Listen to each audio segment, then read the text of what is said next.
What is going on, YouTube? I am Lamont at large. Today we are in Atlantic City, New Jersey, and we're going to talk about the unsolved murder of 7-year-old Gary Grant Jr. Thursday, January 12th, 1984 was an average regular day here in Atlantic City. This is Our Lady Star of the Sea School. This is the school that Gary Grant Jr. should have been at that day. However, the teachers here were having a meeting, so no school for that day.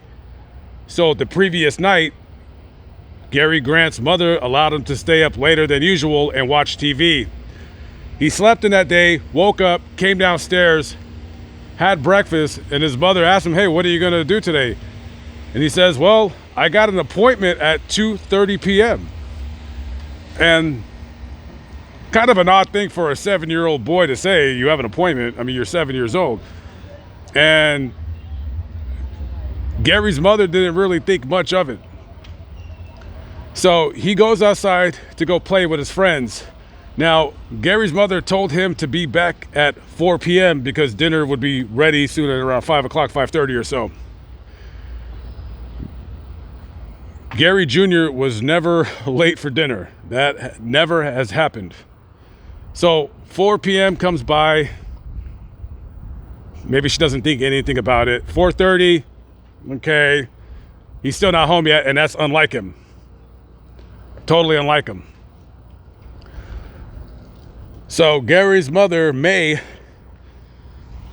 goes to Gary's friend's house down the road and says, "Hey, have you seen Gary?" And they're like, "Yeah, he was over here around 4:30, but he said he had to leave because he had to be home for dinner." Okay, so she goes back home and waits for Gary to arrive. She waits about an hour or so. It's almost 6 o'clock and he's still not home. Okay, there's something wrong. And mind you, it's January here, so time change goes back. So it's already been dark for well over an hour. Immediately, May calls Gary's dad, Gary Sr., who was an officer with the Atlantic City Police Department. Now they're separated, so they don't live together. At that point, they have been separated for well over a year. She calls Gary and says, "Hey, Junior hasn't been home. He's already 2 hours late." Gary Grant Sr. works the graveyard shift for the police department. He calls his commander or his boss and says, "Hey, I'm not coming in tonight. I gotta look for my son. My son's missing." So Gary Sr. gets in his car and just drives up and down these streets, 8 o'clock, 9 o'clock, 10 o'clock, midnight, 2 in the morning. Still no sign of Gary Jr.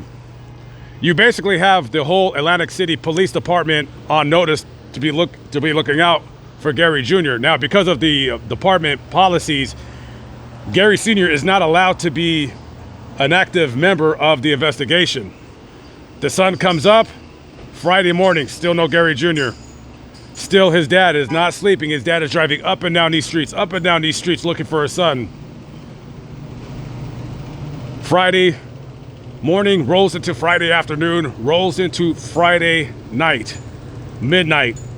Now we're rolling into Saturday. The sun comes up Saturday morning. This kid has been gone for 2 nights. His parents are absolutely frantic. His dad has not slept a wink in 2 days. He's going around passing out flyers, walking up and down this very street, knocking on doors. "Have you seen my son?" Nobody's seen him. However, that sadly would change on Saturday, January 14th, 1984. A man that owns a warehouse in the back of these homes right here and owned the property, he was just walking his property, and in a vacant lot, he found the body of a little boy that he guessed was Gary Grant Jr., and that's because it was news all over Atlantic City. He immediately runs to call 911, and When police arrive to this very lot right here, this is where they found Gary Grant Jr.'s body. He had been bludgeoned to death with a lead pipe that was at the scene, and he was covered in a rug.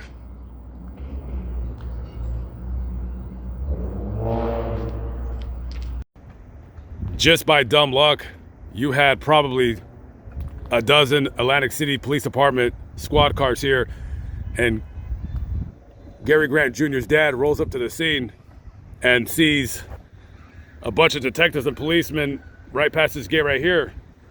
And he comes to the scene and he says, "What's going on?" And they have to stop him because he's probably gonna wig out. And they say, "Gary, we found your son. We found him dead." And he just absolutely loses it. He absolutely loses it.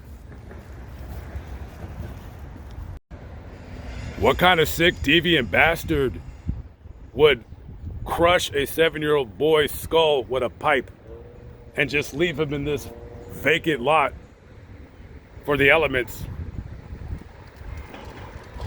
Atlantic City Police Department detectives now have a very heavy case on their hands. Now they're looking for a child killer. Immediately, the homicide detectives of the Atlantic City Police Department get to work in solving this murder. Now, one of the first jobs that they have is interviewing people. You're going to want to talk to all of Gary Jr.'s friends, all of his family members. Where was he last seen? Who was he last seen with? So one of the homicide detectives, they're talking to Gary Jr.'s friends. And they said, "Hey, what was the last time you seen Gary?" And they said, "Well, we seen him on Thursday." Okay, who was he with? He was with Boo. Now, Boo was a nickname for a 12-year-old kid that was friends with Gary, and his name was Carl Mason. Now, you're wondering, what is a 12-year-old doing being friends with a 7-year-old? Well, Carl Mason, or Boo, as his nickname was developmentally challenged. First of all, his IQ, documented IQ, was 65. Number two, he was a lot smaller than an average size of a 12-year-old. So him and Gary were friends. So they go to Boo's house and they said, "Hey, what was the last time you seen Gary?" And he said, "Wednesday." "Okay, you didn't see him Thursday?" And he said, "No, I seen him Wednesday. We were supposed to meet up at the park down the street from his house, but he never showed up." Okay, all right, so, maybe kids they didn't see things, or maybe they seen other things, who knows? So they start interviewing other kids, and they keep saying the same thing. Roughly the same thing. "Yeah, on Thursday, we seen Gary with Boo." So all day, they're stopping any kid in the street, walking up and down. "Do you know Gary Jr.? Yeah, I know him. Did you see him on Thursday?" Some said they did. Some said they didn't. But a lot of the kids, it all keeps coming back to Boo. They seen Gary Jr. with Boo on Thursday. So Saturday, the day that they found Gary dead, they go back to Boo's house. It's around midnight, and they want to talk to Boo at the headquarters. So him, and along with his grandmother, go down to the police station. They separate the two. So now Boo is by himself. It's midnight, you're 12 years old, probably past your bedtime. So over the next 3 hours, they keep asking him, like, "Where were you? What were you doing? Were you with Gary?" And he keeps repeating the same thing. He says, "I did not see Gary on Thursday. I seen him on Wednesday. We were supposed to hang out on Thursday, but he never showed up." Now, after 3 hours, detectives are finding holes in his story. Things aren't adding up. There's holes in his story about where he was, what he was doing. They felt that he was being a little bit evasive in his answers. And then finally he cracks. He admits that, well, yeah, I did see Gary. And we were playing around, and basically he said that Gary threw a rock at him and he got angry. So he hit him in the leg with a pipe. And after that, Gary fell and he didn't get back up. And he left. Police said during the interview that Carl Mason, known as Boo, told them intimate details about the crime scene that only either the killer or somebody that was there would know. It's 3 o'clock in the morning. This kid is tired.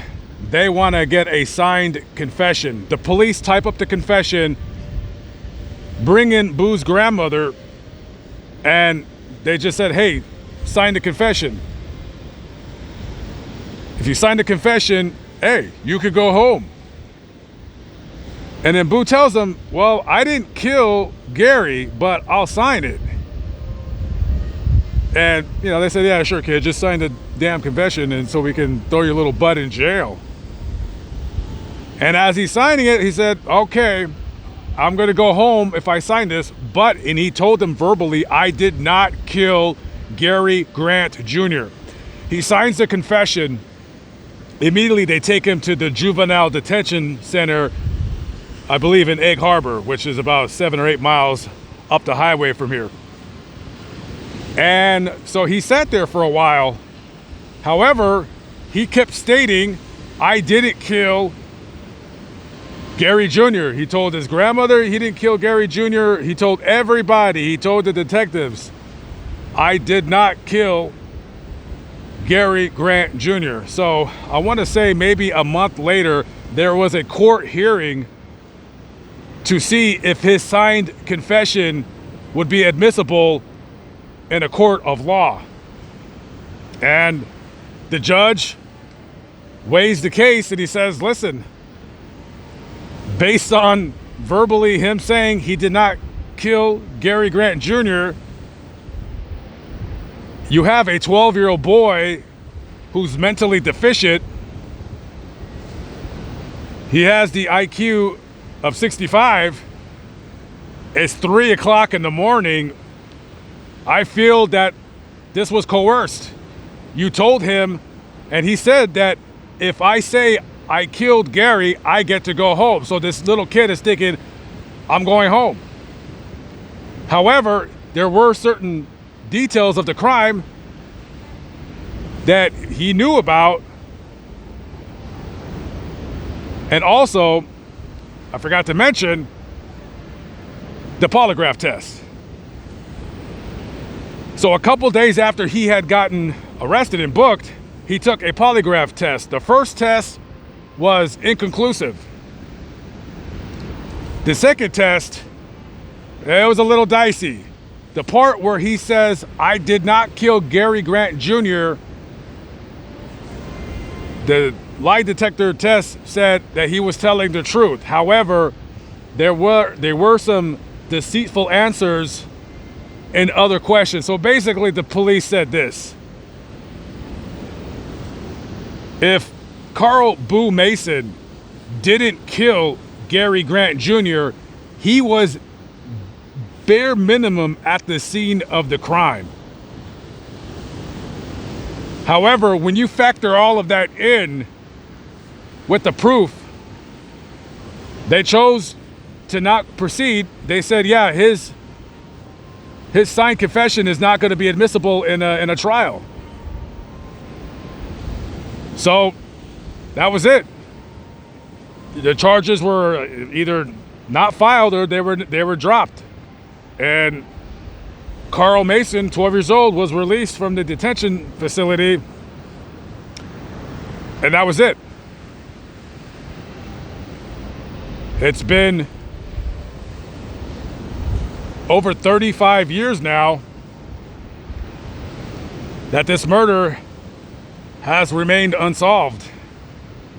And the police or the detectives do still believe that there's only one suspect, and his name is Carl Mason. But other than that, they are no closer to finding out who committed this crime or resolving this case. Coincidentally enough, 2 years after the murder, on January 4th, 1986, an Atlantic City police cruiser was vandalized. What a message. Somebody wrote on the police car, and I quote, "Gary Grant's dead. I am living. Another will die on the 1/12/86 if all goes right." And another cryptic message was scratched on a sidewalk. Quote, "Gary Grant Jr. lives. I still killed him.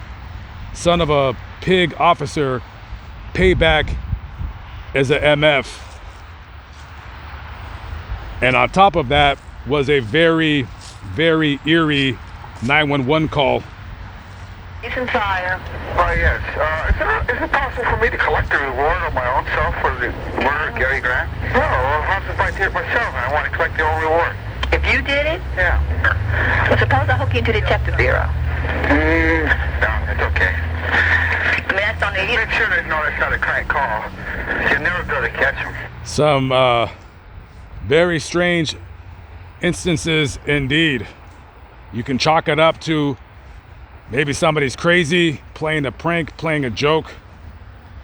Who knows at the end of the day?